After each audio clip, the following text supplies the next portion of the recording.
Hi అండి. మా Sankranti special సజ్జ రొట్టెలు అలాగే భర్త అయితే చేసుకున్నాము. సజ్జ రొట్టెలు ఎలా చేయాలంటే ఫస్ట్ వేడి నీళ్ళని కాచుకొని సజ్జ పిండిలో వేసుకొని బాగా పిండి ముద్దలా కలుపుకోవాలి.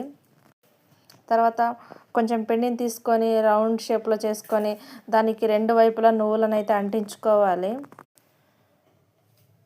రెండు వైపులు పట్టేలా బాగా అంటించుకున్న తర్వాత కొంచెం పొడి పిండి వేసుకొని బాగా చేత్తో రౌండ్గా రొట్టెలా చేసుకోండి.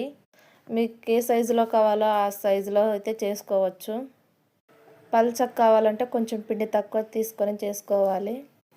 తర్వాత స్టవ్ మీద పెనం పెట్టి వేడయ్యాక మనం చేసుకున్న రొట్టెని అయితే దాని మీద వేసుకొని ఒక క్లాత్తో వాటర్ అయితే పైన పెట్టుకోవాలి. తర్వాత సగం కాలేక తిప్పి రెండో వైపు కాల్చుకోవాలి. ఇలా రెండు వైపులు కాల్చుకుంటే సరిపోతుంది.